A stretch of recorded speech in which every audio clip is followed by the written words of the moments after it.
Chez les GG, nous pensons comme JMJ. Dire la vérité. La vérité, qu'elle plaise ou qu'elle blesse, est une pertinente attitude de sagesse. Le journalisme est la plus grande aventure humaine car il est mission, passion, vision, interrogation, immersion, quête de vérité et conquête d'objectivité. Écoutez les GG tous les matins sur Radio Espace en simultané sur Espace TV, Espace Région Bokeh, Labé, Zérékoré, Kindia sur 99.7, Cancan sur 99. Les grandes gueules sur Espace ou la messe des sans-voix. Camille Condé à la réalisation, Mahmoudou Condé, merci à Alassane Diallo, l'homme de nuit, Papoutou. Très demandé d'ailleurs sur les réseaux sociaux, Papoutou. J'ai dit, je vous promets, je vais l'inviter dans ce studio évidemment. Alassane Diallo, l'homme de nuit, Papoutou, évidemment. Merci à vous qui nous rejoignez du côté de Mamou. Vous nous écoutez là sur 99.7. Merci à ceux qui nous regardent du côté de Yomou. Vous nous écoutez également à Labé sur 99.7, à Kindia. Merci de votre fidélité, mesdames et messieurs. Continuez à réagir. Les contacts s'affiche juste en bas de l'écran avec la complicité de Mohamed Diaby qui réalise cette émission ici à la radio. Doua Diaby, je me ferai plaisir de lire quelques messages que vous avez bien voulu laisser là, si vous le voulez bien. Je le disais tantôt au menu, s'intéresse à l'actualité pour lui. Il le disait, pour des raisons personnelles, j'ai décidé de démissionner de ma fonction de ministre de la République. Ces mots sont ceux de Khalifa Gassama Diaby. En 2018, il tombait comme un coup de couperet au fort donc du débat sur le troisième mandat, mais rien au moment de son départ ne prédisait une chute précoce d'Alpha Condé ce 5 septembre 2021. Depuis, le CNRD s'active en tout cas à dérouler une transition politique, une charte, quelques membres du gouvernement et quelques actions déjà pour assainir évidemment la gestion de la chose publique. Qu'est-ce qui fonde donc le fond à motiver donc son départ du gouvernement? Nous posons cette question ce matin chez les grandes gueules sur Radio Espace Guinée. Le 5 septembre était-il prévisible? Comment appréhendent-ils donc les 50 premiers jours du CNRD et quel chantier prioritaire pour la transition? Nous posons toutes ces questions ce matin chez les GG sur Radio Espace Guinée.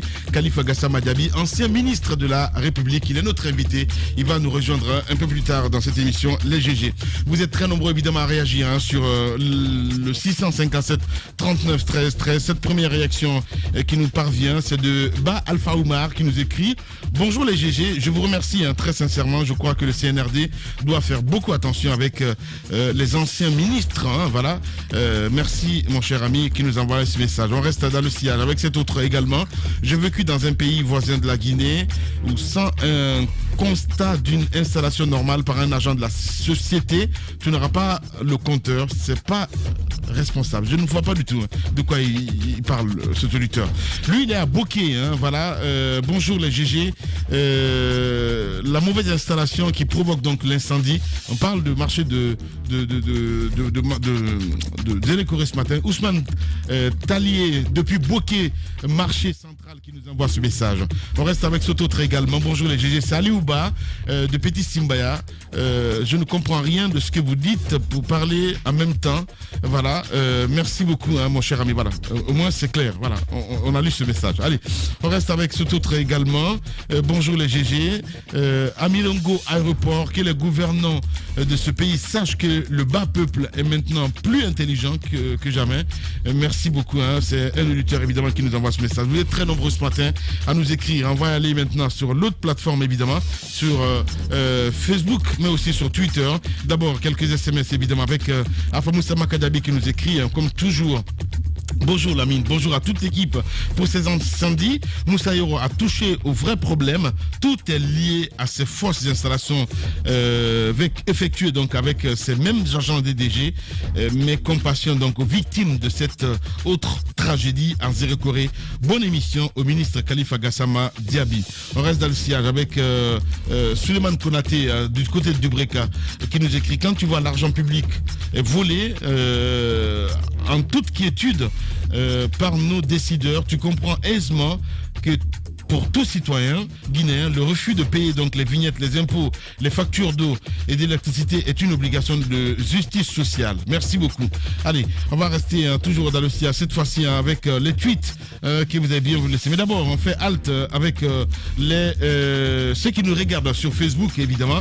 Là, quelques innovations de ce côté avec Poutine qui nous envoie quelques messages, évidemment. Nous partons sur Facebook, cette fois-ci, avec Aboubakar Konaté qui nous écrit ce matin, qui dit tous les travailleurs de la BCRG doivent être dissous, relevés donc de leurs fonctions. C'est une période exceptionnelle. On s'en fout de notre gueule, honnêtement. C'est Aboubakar Konaté qui nous envoie ce message. Toujours sur Facebook avec Alpha Lao Folie Silla qui nous écrit bonjour les GG. Si le président Doumbouya retarde de mettre en prison, voilà, il veut dire ces voyous malhonnêtes de ces cadres corrompus, il risque d'échouer donc sa mission. J'essaie de reformuler un petit peu. Merci beaucoup. Toujours sur Facebook, cet autre également qui nous écrit, lui c'est AOK DSP. Ce pays est vraiment malade, trop de malhonnêtes corrompus. Le CNRD doit passer donc à l'acte pour sanctionner et donner l'exemple. Merci. On reste avec ce dernier, voilà, c'est Ibrahim Ossori Kamara, toujours sur Facebook qui nous écrit. En parlant donc de la mairie, je pense que l'État guinéen doit faire une réforme à son niveau, il veut dire. Merci beaucoup. Voilà, on va rester maintenant avec les tweets, avec toujours un cabinet Condé qui nous envoie les tweets. Ahmed Sam qui nous écrit sur Twitter. Pour une nouvelle fois, je suis d'accord avec Ahmed Kourouma. Eh ben, il faut qu'on apprenne à punir les gens dans ce pays. Dans aucun pays du monde, les gens ne respectent les règles pour l'amour des règles. Les gens respectent par peur de sanctions. C'est un auditeur évidemment qui nous envoie ce message. On va rester avec Idriss Beni qui nous écrit également sur Twitter. Bonjour à toute l'équipe des GG. Je voudrais juste bondir sur l'occasion pour mettre en lumière votre travail du côté de Kakandé avec ce nouveau siège XXL. Ok, merci beaucoup. Merci à vous. Merci à Sekoumar Bolé également qui nous écrit. Je pense que la plus grande erreur pour l'instant du CNRD est le maintien de certains cadres de l'ancien régime dans ce gouvernement, dont il veut dire le gouverneur de la Banque centrale, voilà, il veut dire il faut un nettoyage partout dans le système. La Guinée mérite mieux. Hashtag espace GG. Sekoumar Bolé. Je ne sais pas si c'est bien réveillé ce matin, ce monsieur. Allez, on y va avec Bas Peuple également qui nous écrit sur Twitter. Vous comprenez que notre pays va mal et qu'un besoin urgent de pédagogie s'impose. Les gens refusent de sortir de vampirisme. Voilà, il y a des mots qu'on entend, du vampirisme. C'est dingue, voilà.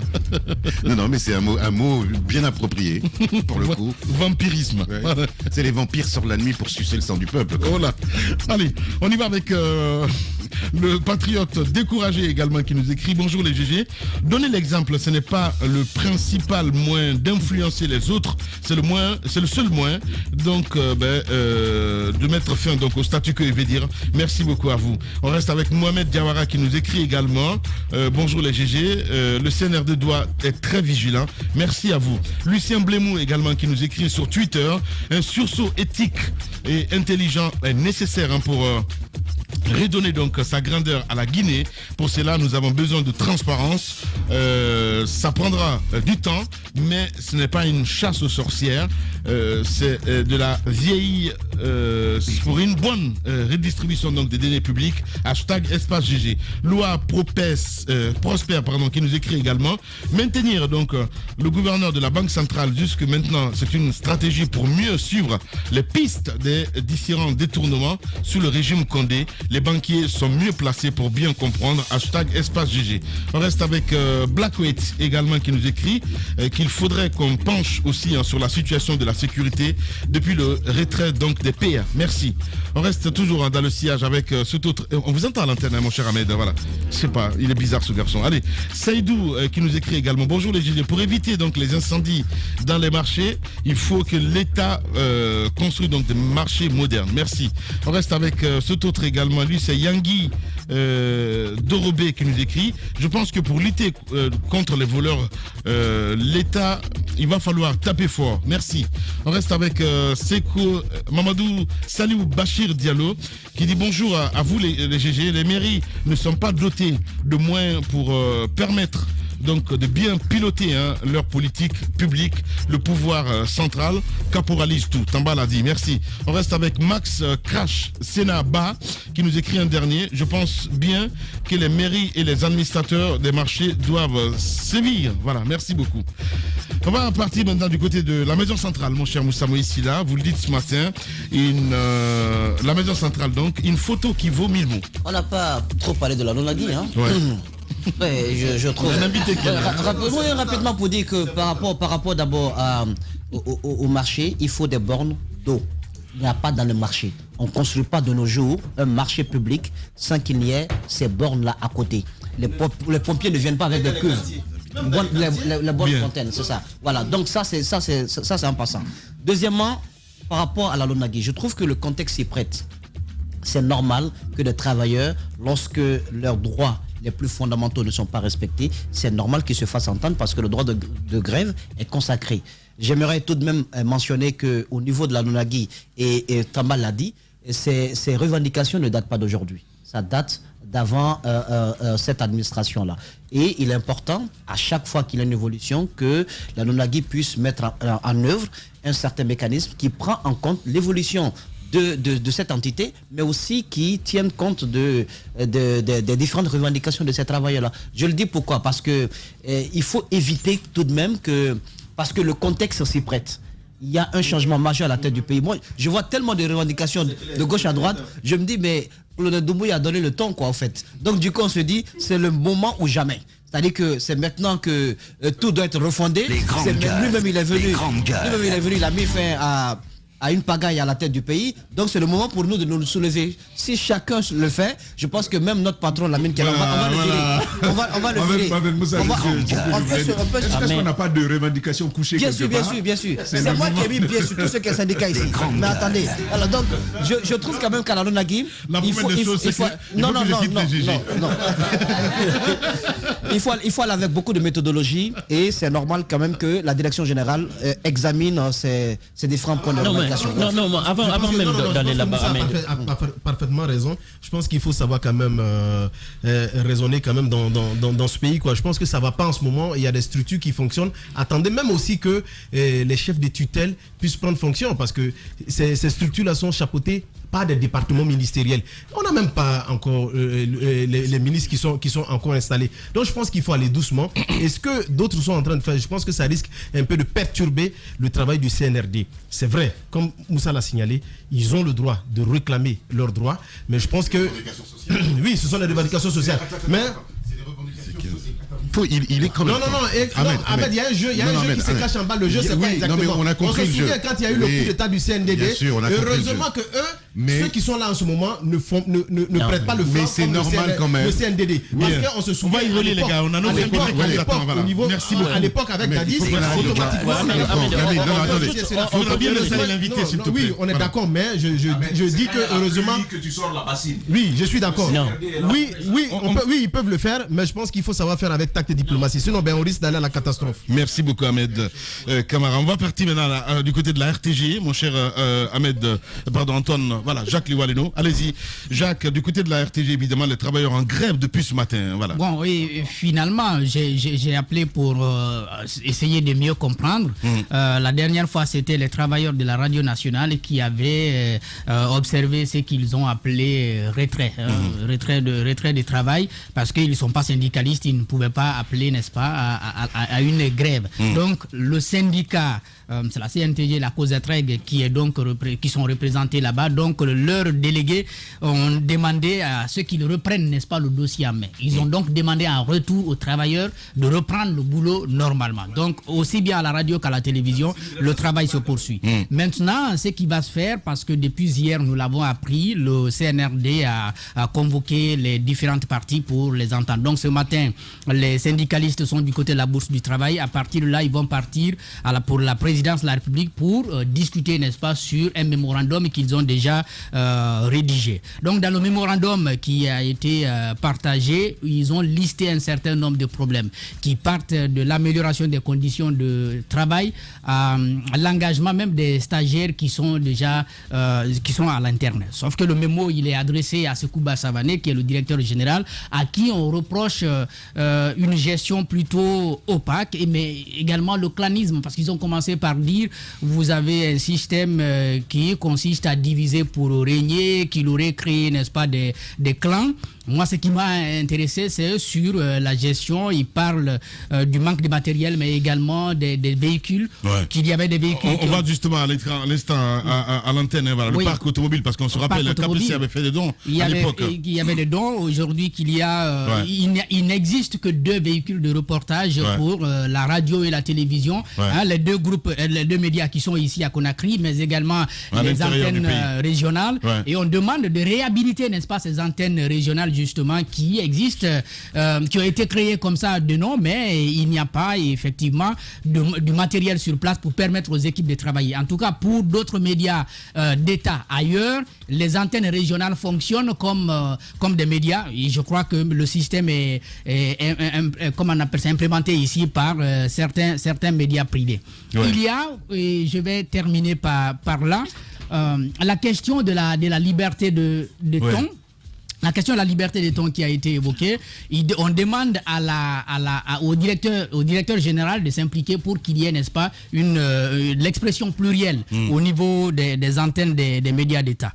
J'ai envie de dire, les confrères, vous faites bien, mais vous avez tellement listé de points de revendication qu'il ne me paraît pas juste d'adresser tout ceci à Sekouba Savané, parce que je ne crois pas qu'il soit le seul responsable de toute cette situation. Je crois que le problème dépasse largement Sekouba Savané. Si on parle de sa gestion, on a bien fait de mentionner qu'on demande les audits. Oui, il faut auditer sa gestion, il faut questionner un certain nombre d'éléments, mais si on parle de l'engagement des travailleurs, des stagiaires à la fonction publique, je crois qu'il y a problème. L'autre problème que je souligne,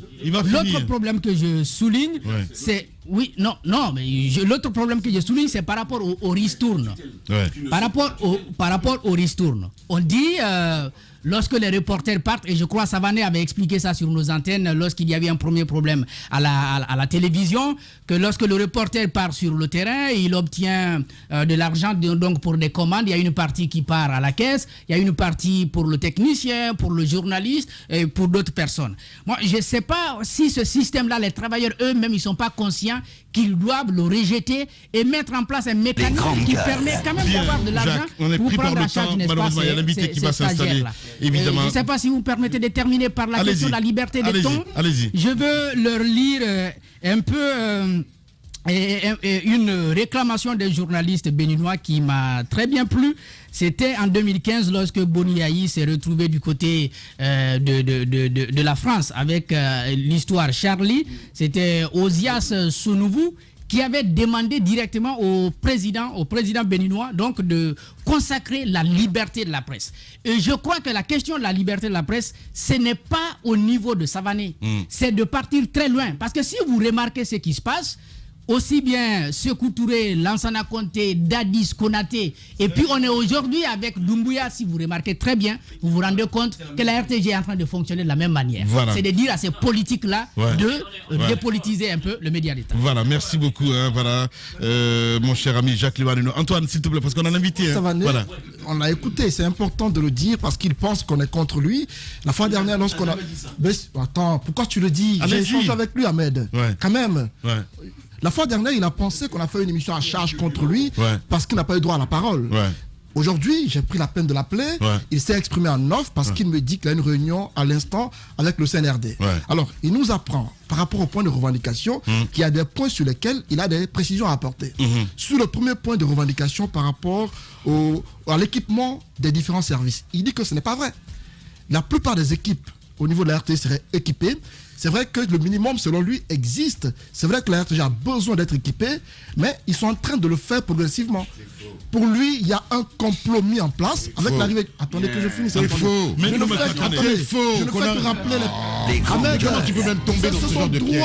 C'est faux. Il a de son droit à lui. Ahmed, de calme-toi, repliquer Ahmed. Prenez les caméras. Non, mais calme-toi, Ahmed Kourouma, quand même. Sur le point de relayer ce qu'il dit. Voilà. Pour équilibrer l'information. C'est tout. Après, tu peux critiquer peut-être, mais c'est normal ce qu'Antoine est en train de faire. Sur le point lié à la radio, les travailleurs de la radio, notamment. Mais Tamba, quand même, laisse-moi finir. Allez-y. Sur le point lié à la radio, le journal parlé, il dit une chose.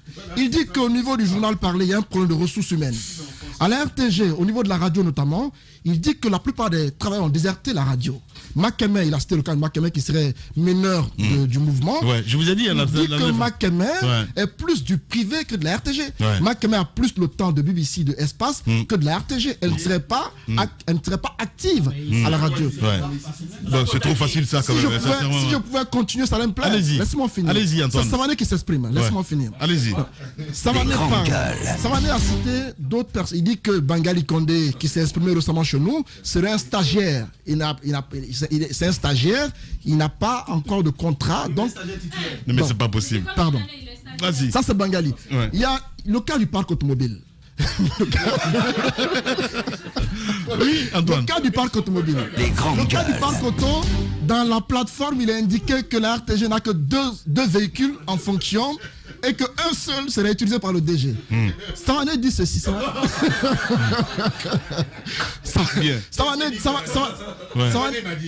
pas possible. Savané dit qu'il y a des véhicules, il y en a 4 au total qui fonctionnent. Le président Alpha Condé avait offert des véhicules en 2011 à son arrivée à la RTG. À ce jour, selon lui, chaque matin, il fait des bons de carburant pour 4 véhicules.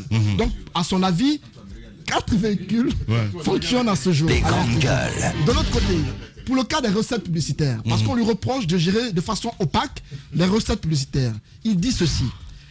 À ce jour, la RTG ne reçoit aucune subvention de la part de l'État. Elle fonctionne sur la base de ses recettes publicitaires. Et il dit une chose, il ne revient pas au travailleur de demander des comptes par rapport à la gestion de la publicité. Non, il revient à l'État de demander des comptes. Donc c'est l'État qui l'a nommé à ce point. Merci beaucoup. Non, attendez, il ne revient pas selon lui au travailleur de lui demander des comptes par rapport à la gestion des montants de la publicité. Pour clore, pour le cas des stagiaires, il dit qu'il fait des démarches pour que les stagiaires soient pris en compte, mais il n'est pas écouté. Il a fait mains et pieds, mais ce n'est pas en son temps que le problème a été soulevé. C'est depuis 2011 que beaucoup de stagiaires sont à la RTG. Et il a quand même dit une chose qui est importante. Il trouve légitime 2 points dans les 17 points de revendication. Le premier, c'est le renforcement par rapport aux équipements.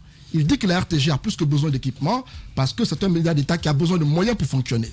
L'autre point qu'il trouve légitime, c'est l'engagement à la fonction publique des stagiaires. Bien. Pour lui, c'est normal qu'on réclame cela parce que les travailleurs en ont besoin. Notre invité... Mais pour clore, il dit qu'il y a une forme par laquelle les travailleurs revendiquent. Merci Antoine. Il n'y a pas eu de préavis selon lui. Il n'y a eu aucun préavis de grève. Ils sont partis à la grève. Pour clore, il dit qu'il y a une réunion à l'instant, à l'issue de laquelle ils vont s'accorder sur la marche à suivre, mais il a l'impression qu'il y a un complot qui est ourdi contre lui pour le démettre parce que le CNRD est arrivé. Il demande d'attendre que le ministre de la Communication soit mis en place.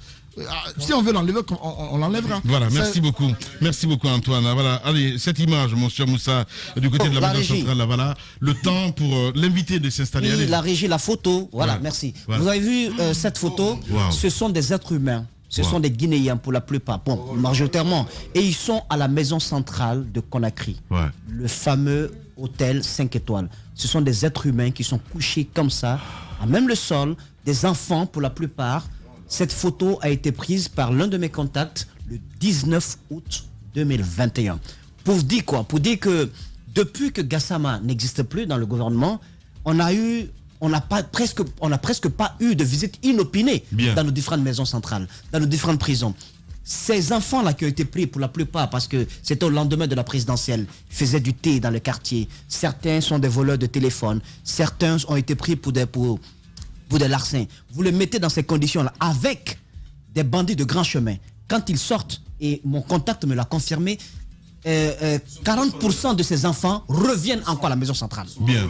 Ils sont enrôlés. C'est-à-dire que ça ne sert pas à les mettre sur les rails. Plutôt, nous les formons à se retourner contre la société. Il faut que cette image-là fasse le tour pour qu'on en ait honte. Bien. Parce que c'est pas normal qu'au XXIe siècle, que des êtres humains soient entreposés comme ça, comme s'il s'agissait de la traite négrière. Merci ça beaucoup, m'a choqué. Moussa. Le message est passé. Dans un instant, l'invité.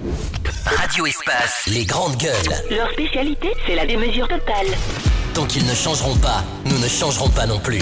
Les grandes gueules, à suivre tous les jours sur la radio d'opinion. Radio Espace. Maintenant, évidemment, notre invité déjà installé dans ce studio, vous le voyez à l'écran, mesdames et messieurs. Pour des raisons personnelles, j'ai décidé donc de démissionner de ma fonction de ministre de la République. Ces mots donc sont de Khalifa Gassama Diaby. En 2018, il tombait comme un coup de couperet au fort du débat sur le 3e mandat, mais rien au moment donc de son départ ne prédisait donc une chute précoce d'Alpha Condé ce 5 septembre 2021.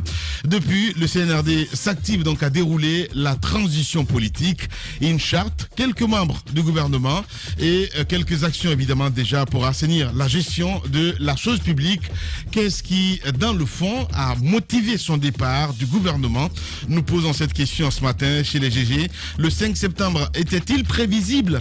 Toutes ces questions posées ce matin. Comment apprennent-ils donc les 50 premiers jours donc du CNRD et quel chantier est prioritaire pour la transition? Khalifa Gassama Diaby, ancien ministre de la République, il est notre invité ce matin, Madame Hiro. Avec lui, nous allons débattre de l'actualité évidemment ce matin. Bonjour Monsieur le ministre. Bonjour à tout le monde. Parce qu'on est à l'antenne, sinon c'est Kaodiaka. On connaît l'histoire.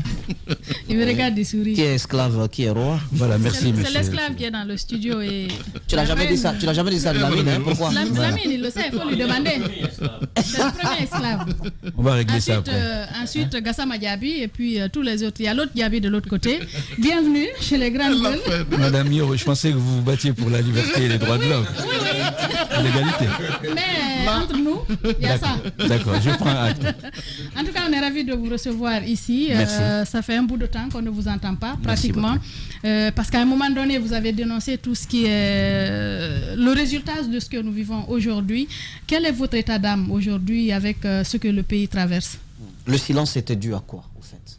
Parce qu'après plus de 30 jours depuis le coup d'État, on a écouté toute la crème des personnages publics de ce pays et de l'étranger. On pris, la crème, ils ont pris.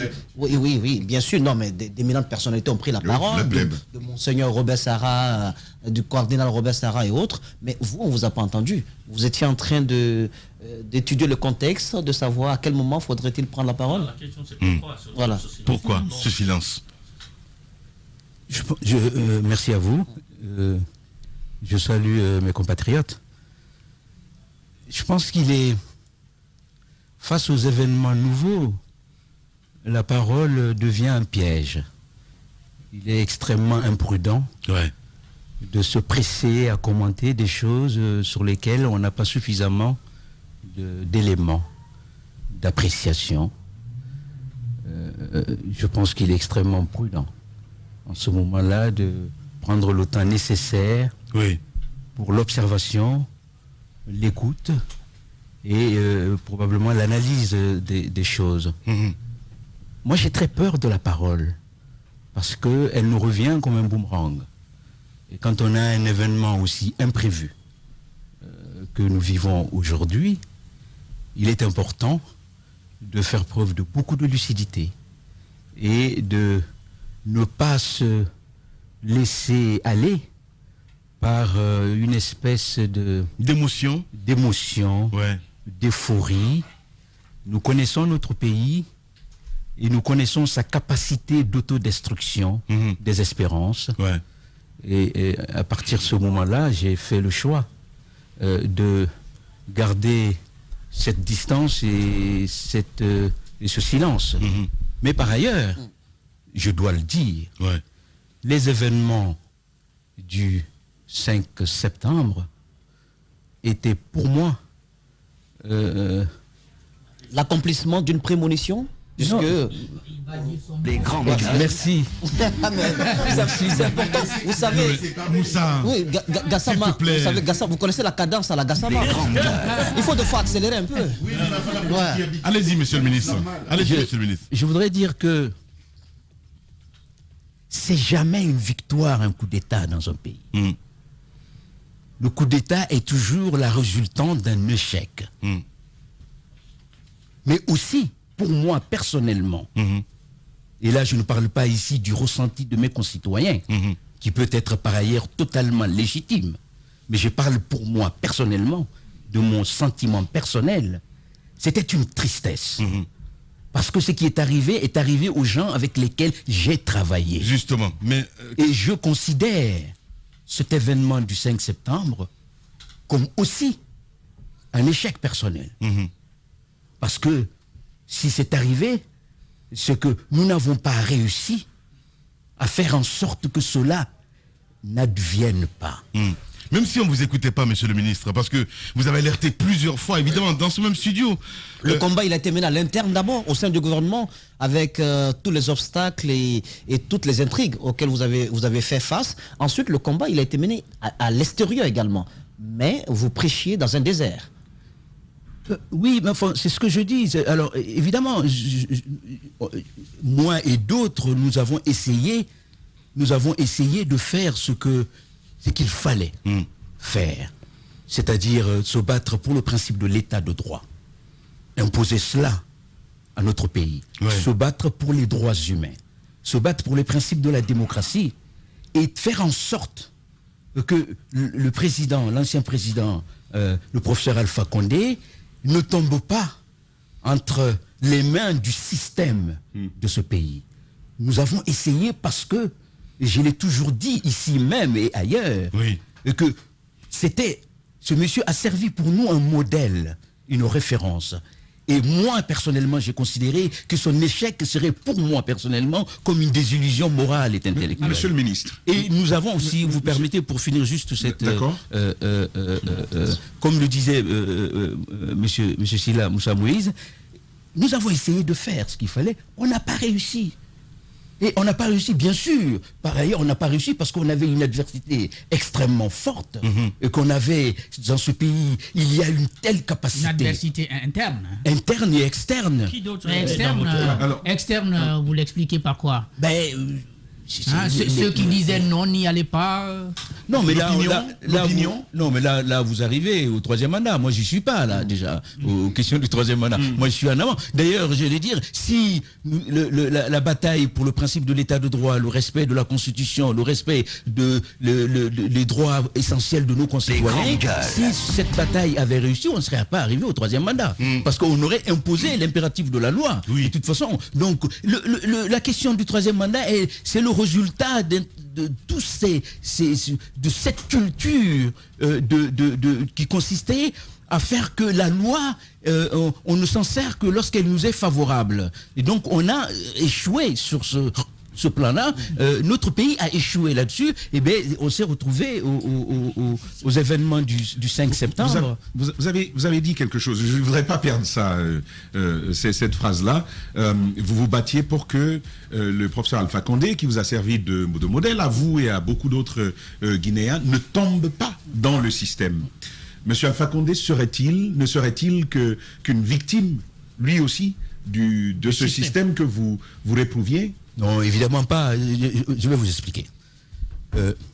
On part du postulat, pour ma part, et là je parle pour moi, on part du postulat que le professeur Alpha Condé est fidèle aux valeurs pour lesquelles il s'est battu avant d'accéder au pouvoir. Et on lui accorde le bénéfice de la sincérité sur ses principes. À partir de ce moment-là, nous considérons que c'est un démocrate et qu'il se battait pour ces valeurs pour lesquelles il s'est battu avant d'accéder au pouvoir. En ce moment-là, et comme nous connaissons la réalité structurelle et systémique de notre pays, et nous pensons qu'il était en ce moment-là important, quelqu'un l'a souligné tout à l'heure concernant les médias, je crois que c'est Jacques, la liberté, non, surtout, il y a quelque chose d'essentiel dans ce que Jacques a dit, c'est la structure de nos langages dans ce pays.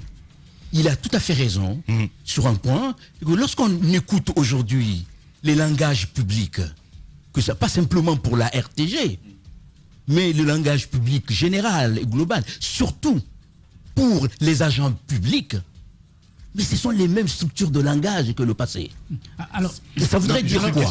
Ça voudrait dire quoi? Sur la question de Tamba, est-ce que vous pouvez... Les grandes gueules. Je vais y arriver. Je vais y arriver sur la... Je n'ai pas esquivé. Je voulais simplement dire que observons la façon dont on parle dans ce pays. Aujourd'hui, moi je ne sens aucune différence. Au niveau des agents publics, je parle. Je ne parle pas des acteurs privés ou la société civile. On sent dans les structures des langages publics, la seule chose qui a changé, c'est qu'on ne prononce plus du tout le nom du professeur Alpha Condé. On prononce le nom de quelqu'un d'autre. Donc il faut surveiller lorsqu'il y a une volonté réelle de changement, le langage change. Il n'y a pas de changement dans le langage. Ce sont les mêmes gros mots de démagogie et dans lesquels on ouvre la vanne pour enfermer les chefs dedans. Donc il faut faire extrêmement attention sur le langage. Pour revenir à ce que vous avez dit, exactement. Pour revenir à ce que vous avez dit, ce que je veux dire, c'est que moi je parlais de système à l'époque. À partir du moment où, c'est pour ça d'ailleurs que j'ai accepté de rentrer dans le gouvernement, à partir du moment où on lui accordait le bénéfice du doute pour son combat démocratique. Et effectivement, à partir d'un certain moment, on s'est rendu compte que c'était... il avait changé ou on l'avait changé? Écoutez, je pense que c'est les deux. Pour éviter de prendre un camp sans être sûr, je pense que d'abord il avait changé, ou alors on l'avait mal compris avant. D'accord. Soit on l'a mal compris avant, soit il a changé, arrivé au pouvoir, soit on l'a changé. Mais je pense que la réalité humaine est toujours une réalité complexe. Les choses sont extrêmement complexes. Ce qui reste évident, c'est qu'il est le principal responsable de la situation. Lorsqu'on décide de diriger un pays, on doit se donner les moyens d'éviter, s'il y a des pièges extérieurs, on doit se donner les moyens. Donc ce que j'explique, il faut qu'on s'entende bien. L'explication sur le système n'est pas un prétexte d'excuse. Mais il est important de rappeler ceci. Et on entend actuellement dans le pays, c'est très commode pour l'ensemble de ce pays de se mettre à l'aise et de dire le mal était incarné par telle personne, cet individu, notamment, en l'occurrence, le professeur Alpha Condé. En clair, tout le monde est coupable. Oui. Alors, l'expression, elle est extrêmement complexe. Ce que je veux dire, pour être précis, M. Guirassy, ce que je veux dire, c'est que nous sommes dans un pays de complaisance. Nous sommes dans un pays où les Guinéens ont cette capacité de s'entendre entre eux pour désigner un bouc émissaire. Je dis, sans rien enlever de la responsabilité morale, politique et juridique de l'ancien président, il ne faut pas se leurrer. Le mal demeure encore dans le pays, même s'il n'est plus à la tête du pays. Si on considère que c'était lui le problème, à partir du moment où lui n'est pas là, le problème semble être réglé, on se trompe, on échouera. Il faut prendre le mal de ce pays à la racine. Et ce mal, il est dans la société guinéenne, avec sa capacité de cupidité, de duperie, de fourberie et de mensonge. Il est dans l'État, avec sa capacité de manœuvre, de tromperie et qu'il y a dans ce pays. Si on considère et qu'on se fait cette complaisance à nous sommes tous bons. Les mauvais, c'est les autres. Ça serait trop facile. Vous avez des doutes aujourd'hui en ce qui concerne le CNRD, sans langue de bois? La démarche? Non, mais je pense que, pour être très honnête, il est trop tôt pour porter un jugement sur le CNRD. Ça serait de mauvaise foi. Le doute, c'est pas sur le CNRD. Le doute, c'est sur la société guinéenne et l'alerte vis-à-vis du CNRD à ne pas se laisser leurrer. Nous sommes dans un pays où on parle ceux qui parlent de démocratie ne sont pas nécessairement des démocrates. Ils ne sont pas légitimes. La question de la légitimité, je laisse ça au peuple. Ils sont pas tombés du ciel. Hein. Les membres du CNRD étaient là également. Il y en a qui sont là-bas, qui étaient là dans le système, qui ont travaillé avec l'ancien régime. C'est pour ça que je dis que le système est encore là. Monsieur le ministre, moi je vous écoute là depuis tout à l'heure et j'ai presque mal pour vous parce que vous êtes l'un des rares, effectivement, effectivement avoir eu le courage, alors que vous avez démissionné, vous êtes l'un des rares aujourd'hui à assumer votre part de responsabilité. Vous l'avez dit, ce mot, qui est un mot important. Absolument. J'ai mal pour vous parce que vous êtes, comme vous dites, dans un pays de trompeurs, dans un pays d'indignité. Je me souviens avoir eu une conversation avec vous, où c'est vous qui m'avez donné ce mot, indignité. Qu'est-ce que aujourd'hui, quel est votre regard sur le retournement de veste de ceux qui ont gouverné hier avec vous et qui n'ont pas eu le courage comme vous de dire à un moment donné, je vais être très vulgaire, merde, je démissionne parce que ce qui se passe n'est pas normal.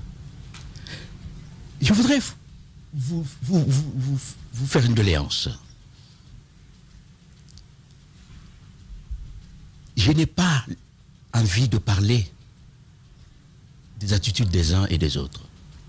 Je n'ai pas envie, je n'ai même pas envie, si j'en avais la possibilité, de parler de ce passé. Parce que j'en ai suffisamment parlé.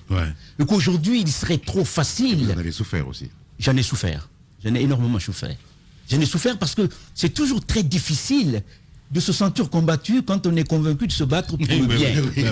Pour le bien. Monsieur le ministre, moi, la question que je vais laisse-le finir. Il dit qu'il ne veut pas les attaquer. Non, il laisse finir. Il allait au bout. Laisse-le finir. On a déjà compris. Je crois que... Et pour finir, je veux dire, on est à une espèce d'époque où tout le monde court derrière une espèce de brevet de démocratie, de démocrate.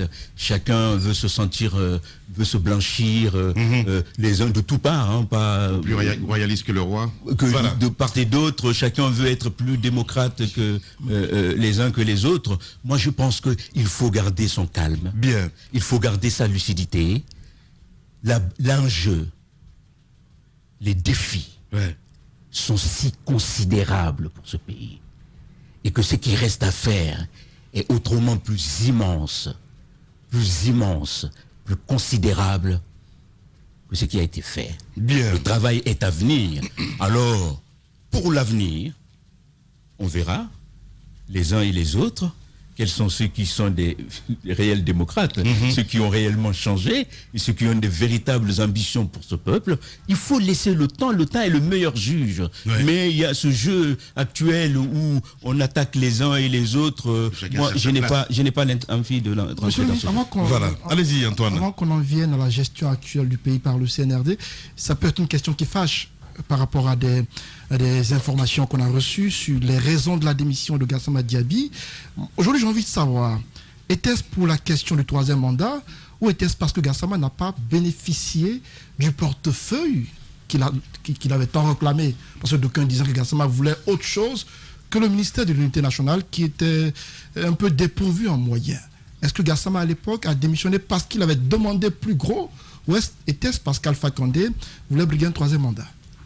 D'abord, moi je ne pense pas, je vais vous dire, je ne pense pas que la question du troisième mandat soit la licence absolue pour être un démocrate dans ce pays. Moi je n'ai pas démissionné pour le troisième mandat, puisqu'à l'époque la question n'était pas posée. Elle n'était pas posée. Et je n'ai pas besoin du troisième mandat. Moi je n'ai pas besoin de quelqu'un dans ce pays pour valider l'engagement que j'ai eu pour ce pays. Et je n'ai pas besoin du troisième mandat pour cela. Et je ne veux pas aller sur des terrains. Évidemment, il y avait une perspective de cette question. Vous ne seriez pas resté au gouvernement si la question du troisième mandat se posait à l'époque. Je pense que, bon... Il y a une question de valeur, tout de même. Oui, mais enfin, en fait, il y a des questions, des réponses, je n'aime pas les donner parce que c'est comme si c'était une façon de se justifier. C'est important, parce que c'est pas la première fois que vous entendez cela. Oui, mais je veux dire, je n'ai pas démissionné pour une question qui n'existait pas à l'époque. Donc ça me paraît... Mais D'ailleurs, pour ceux qui connaissaient les coulisses des choses, la perspective du troisième mandat, il se disait très clairement au président, on lui disait, ça paraît évident, si vous voulez le troisième mandat, il faudrait le virer. Sur les raisons véritables, Gassama. Le virer, c'était évident. Sur les raisons véritables. Non, mais j'en viens, je n'esquive rien, Bon. Après la démission, je veux dire, ça fait 3 ans que j'ai démissionné, je reviens encore sur cette même question. Vous n'avez pas communiqué là-dessus? Non. Il était passé ici. Je suis passé ici. Non, les détails, la lettre de démission suffisait pour le détail. Mais oui, on ne lit plus malheureusement. Eh ben oui, si les gens ne lisent pas, c'est pas ma faute. Moi, je l'ai lu encore ce matin. Mais je finis quand même la réponse d'Antoine. Je suis d'accord, mais la lettre de démission ne dit pas grand-chose. Vous avez dit pour des raisons personnelles, c'est la plus grande explication qu'il y a à l'intérieur. Enfin, Tamba, si je mettais toutes les raisons qui m'amenaient à démissionner, il aurait fallu que j'écrive un bouquin. C'est pourquoi la question est posée ce matin. Non mais oui, mais je l'ai déjà répondu à ces questions. Mais je reviens là-dessus encore, par respect pour Antoine et les auditeurs. Je reviens là-dessus. Je pense que on ne démissionne pas pour une raison unique. Je voudrais vous rappeler le contexte, et ce contexte-là m'amène encore dans une situation dans laquelle j'ai pas envie aujourd'hui de me retrouver. Bien. C'est de parler encore des anciens dignitaires. Je n'ai pas envie. Je crois qu'ils ont suffisamment leurs problèmes aujourd'hui pour que moi j'en rajoute. Bien. Donc j'ai pas envie de revenir dessus. C'est que je vais vous dire, il y a une multitude de raisons pour démissionner. Bien. Et ce que je peux vous dire, et le moment venu, puisque j'ai toutes les preuves écrites. Le moment venu, l'opinion en sera informée avec les preuves. Je crois qu'il y avait une opposition très claire, farouche, idéologique, qui s'opposait à partir du moment où il y avait un nouveau gouvernement, où il y avait une doctrine qui était affichée, qui consistait notamment, et je le dis avec beaucoup de regret parce que j'ai pas envie d'accabler, qui consistait à dire nous préférons l'ordre à sans concession, monsieur le ministre. Oui, non, mais c'est pas une question de concession, mais je veux dire, je suis véritablement un défenseur des droits de l'homme. J'aime pas accabler les gens qui sont déjà suffisamment accablés. On ne tire pas sur l'ambulance? Oui, non, c'est ça. Oui, j'aime pas accabler les gens accablés. Ça, tu sais, c'est exactement ça. C'est que vous ne tirez pas. Monsieur le ministre, je suis désolé de vous le dire, mais vous paraissez presque trop vrai, trop intègre pour ce pays. Il y a un moment donné. Non, mais je le dis. Non, mais attends, laisse-moi finir. Il y a un moment donné, il faut dire les choses telles qu'elles sont, telles que vous les avez vécues. Parce que nous, on sait ce que vous avez vécu dans ce pays. On sait comment vous a dénigré. On sait beaucoup de choses. Sur la démission dont Antoine parle, on sait que vous avez été combattu de l'intérieur. Au moins, comme vous dites, le peuple a le droit d'être informé. On sait que vous faites partie, honnêtement, des 3-4 personnes dans ce pays, sur 12 millions d'habitants, qui ont vraiment pris le taureau à bras-le-corps et ont dit non, je ne peux pas participer à ça. Dites-nous dans quelles circonstances, tout simplement, et pourquoi. Voilà. Allez, la réponse, ça serait à 11h avec la prolongation. 24 heures sur 24, au cœur de la Guinée profonde. Radio Espace. Radio Espace. C'est la Guinée.